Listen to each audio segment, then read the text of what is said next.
ఈ న్యూస్ బండి భగీరథ్ పోక్సో కేసులో షాకింగ్ నిజాలు బయటపడుతున్నాయి. మొయినాబాద్ ఫామ్ హౌస్ లో ఘటన జరిగిన రోజున మొత్తం 7 ఉన్నట్టుగా పోలీసులు గుర్తించారు. ఫామ్ హౌస్ లో ఉన్నటువంటి ఆ మిగతా 5 ఎవరు? ఆ అమ్మాయి, మైనర్ అమ్మాయి, భగీరథ్ కాకుండా ఇంకా 5, అంటే మొత్తంగా 7 వెళ్ళాలంట. సో దాంట్లో 2 కాకుండా ఇంకా 5 ఎవరు? ఆ 5 ఎవరిని దానిపైన మైనర్లు ఉన్నారా? ఎవరైనా మైనర్లు ఆ పార్టీకి వెళ్ళారా?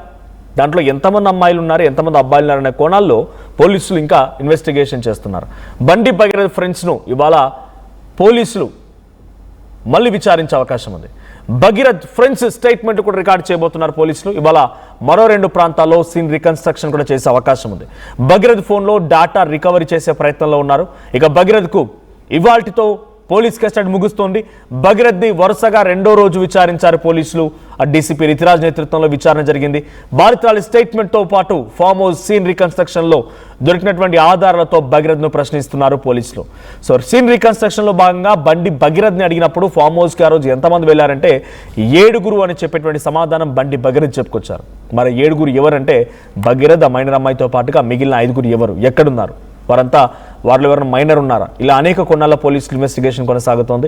అయితే యాజ్ ఆఫ్ నౌ 2 రోజుల కస్టడీ ముగిసింది. ఈరోజు 3 రోజు కస్టడీ ఉండబోతోంది. 3 రోజుల కస్టడీ కాబట్టి ఈరోజు చివరి రోజు కస్టడీ. సో ఈ రోజు భగీరథ్ ఫ్రెండ్స్ని కూడా విచారించే అవకాశం ఉంది. సో ఈ విచారణలో ఇంకా కీలక విషయాలు బయటపడబోతున్నాయి. సో ఫోన్ని మాత్రం రికవరీ చేయలేకపోతున్నారు. దానికోసం అనేక రకాల విశ్వ ప్రయత్నాలు చేస్తున్నారు పోలీసులు.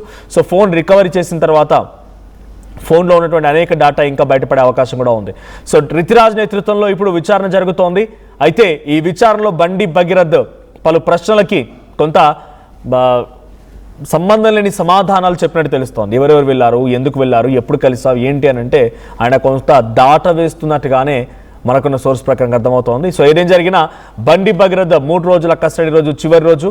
మరి ఈ రోజు కస్టడీలో ఆయన పోలీసులు ఎదుట ఎటువంటి సమాధానాలు చెప్తారో చూడాలి. ఈరోజు మరొక 2 సీన్ రికన్స్ట్రక్షన్స్ కూడా ఉన్నాయి. సో ఇంకా కస్టడీ పెంచమని పోలీసులు అడిగే అవకాశం కూడా ఉంది. అయిపోయిన తర్వాత మళ్ళీ కోర్టులో ప్రొడ్యూస్ చేస్తారు కాబట్టి సాయంత్రానికల్లా సో మళ్ళీ కస్టడీ పెంచమని అడిగే అవకాశం ఉంది. అవసరమైతే కోర్టు మళ్ళీ కస్టడీ కనుక అనుమతిస్తే మరో 2-3 రోజుల పాటుగా పోలీసులు ఆయన విచారించడానికి సిద్ధమవుతున్నారు. సో అటు మొయినాబాద్ ఫామ్ హౌసే కాదు, గతంలో నానక్రామ్గూడలోని ఓ బిల్డింగ్ దగ్గర, తర్వాత ఉత్తర తెలంగాణలోని ఓ అండర్ కన్స్ట్రక్షన్ అపార్ట్మెంట్లో కూడా ఒకసారి తన మైనర్ అమ్మాయి పైన అఘాయిత్యానికి పాల్పడ్డాడు భగీరథ్ అనేది పొలిటికల్గా జరుగుతున్న చర్చ. మరి ఈ పొలిటికల్ చర్చకి పోలీసులు ఫుల్ స్టాప్ పెట్టాలంటే డెఫినెట్గా అక్కడికి వెళ్ళి ఆ సీన్ రికన్స్ట్రక్షన్ కూడా చేయాల్సిందే. అక్కడికి కూడా పోలీసులు ఈరోజు వెళ్ళి సీన్ రికన్స్ట్రక్షన్ చేసే అవకాశం ఉంది. 3వ రోజు విచారణ ముగియబోతున్న తరుణంలో బండి భగీరథ్ ఫ్రెండ్స్ని కూడా ఈరోజు విచారిస్తున్నారు కాబట్టి ఎటువంటి కీలక విషయాలు బయటపడతాయి. ఇంకా భగీరథ్ కేవలం ఈ అమ్మాయితోనే ఈ రకంగా పాల్పడ్డా లేకపోతే ఇంకెవరైనా ఉన్నారు? ఎందుకంటే గతంలో అటు మైనర్ అమ్మాయికి సంబంధించినటువంటి కేసు వాదిస్తున్న సమయంలో కోర్టులో బాధితురాల తరపున వాదాలు వినిపించినటువంటి పప్పు నాగేశ్వరరావు ఏమన్నారంటే ఇంకో 4 బాధితులు కూడా ఉన్నారు, త్వరలోనే బయటకు వస్తారని ఒక స్టేట్మెంట్ కూడా జడ్జి ఎదుట పాస్ చేశాడు. మరి ఇంకా 4 బాధితులు కూడా బయటపడతారా? అందుకే ఆయన ఫోన్ డేటా డిలీట్ చేసుకున్నాడా? ఈ ఫ్రెండ్స్ని విచారిస్తే ఇంకా ఎంతమంది ఉన్నారనే విషయం బయటపడే అవకాశం ఉంది. మా ప్రతినిధి నిర్మల సిద్ధంగా ఉన్నారు. నిర్మల, సో 3 రోజుల కస్టడీ, ఈరోజు చివరి రోజు 3వ రోజు. సో ఇంకో 2 సీన్ రికన్స్ట్రక్షన్స్ కూడా చేయబోతున్నట్టు తెలుస్తోంది. అట్ ది సేమ్ టైం ఆ రోజు ఫామ్ హౌస్లో 7 ఉన్నారు మొత్తంగా. మిగిలినటువంటి 5 పోలీసులు రోజు విచారించే అవకాశం ఉంది. సో ఎప్పుడెప్పుడు ఏ రకంగా విచారించబోతున్నారు? వారికి ఎప్పటికైనా నోటీసులు సర్వ్ చేస్తారా? దీంట్లో ఇంకా ఎవరైనా మైనర్లు ఉండే అవకాశం ఉందా? ఎస్ మనోజ్, ఇప్పటికైతే వాళ్ళ ఫ్రెండ్స్ కూడా నోటీసులు ఇవ్వడం జరిగింది, భగీరథ్ ఫ్రెండ్స్ కూడా. కానీ నిన్న ఫ్రెండ్స్ అయితే విచారణకు హాజరు అవ్వలేదు.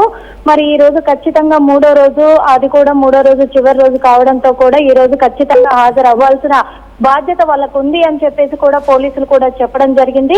అదే విధంగా కూడా ఇటు బాధితురాలు ఎవరైతే ఉన్నారో ఇప్పటికే మొయినాబాద్ ఫామ్ హౌస్ లో రీకన్స్ట్రక్షన్ కూడా చేయడం జరిగింది. అదే విధంగా వాళ్ళు ఇంకెక్కడికైనా వెళ్ళారా అనే కోణంలో కూడా నిన్న కొన్ని సమాచారాలు తెలిసినట్టుగా కూడా తెలుస్తుంది. అక్కడికి కూడా వెళ్ళి మళ్ళీ రీకన్స్ట్రక్షన్ చేసే అవకాశాలు కూడా ఉన్నాయి. అందులో ఒకటి నిన్న లాయర్లు కూడా రాకపోవడం అనేది విశేషంగా ఉంది. ఈ రోజు మాత్రం చివరి రోజు అవడంతో కూడా ఈ రోజు లాయర్ల సమక్షంలో ఇటు రితిరాజ్, డీసీపీ రితిరాజ్ సమక్షంలో కూడా విచారణ కొనసాగబోతుంది. అదే విధంగా ఫ్రెండ్స్ ఇచ్చే వాంగ్మూలం ఏదైతే ఉంటుందో అది కూడా రికార్డ్ చేసే స్టేట్మెంట్ ను కూడా రికార్డ్ చేసే అవకాశాలు కూడా కనిపిస్తూ ఉన్నాయి.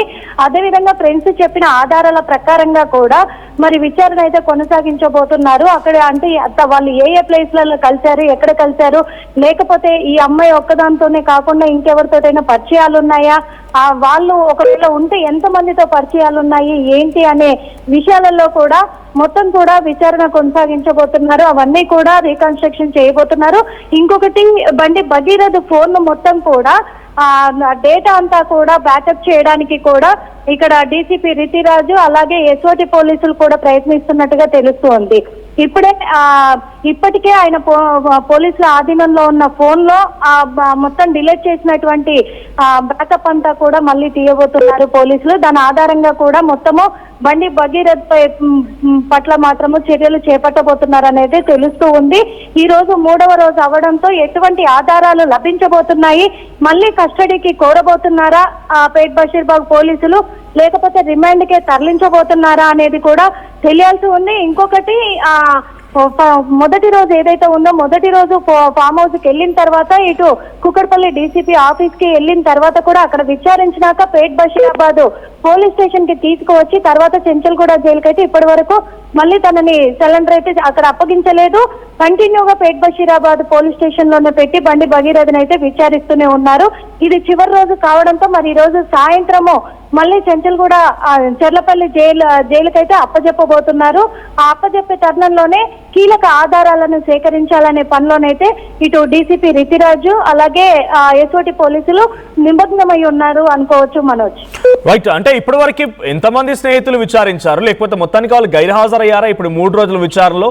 ఈ రోజు కనుక వాళ్ళు రాకపోతే అంటే పోలీసుల ఇన్వెస్టిగేషన్ కి వాళ్ళు ఆటంకం కలిగిస్తున్నారనో లేకుంటే సహకరించడం లేదో అని చెప్పి వాళ్ళపైన కూడా ఏమైనా కేసులు నమోదే అవకాశం ఉందా? ఖచ్చితంగా మనోజ్, ఎందుకంటే పోలీసులు ఆల్రెడీ వాళ్ళకు నోటీసులు ఇచ్చినప్పటికీ కూడా నిన్న కూడా గైర్హాజరయ్యారు వాళ్ళు. అందుకే ఈ రోజు ఒకవేళ గనక వాళ్ళు విచారణకు సహకరించకపోతే, ఇక్కడికి రాకపోతే గనక వాళ్ళను ఖచ్చితంగా కూడా అరెస్ట్ చేసే అవకాశం, అదుపులోకి తీసుకునే అవకాశం కూడా ఉంది. వాళ్ళపైన కేసు కూడా నమోదయ్యే అవకాశాలు ఉన్నాయి. ఇప్పటికే 7 మంది ఫ్రెండ్స్ అయితే విచారించడం జరిగింది. ఇంకో 3 ఉన్నట్టుగా కూడా తెలుస్తూ ఉంది.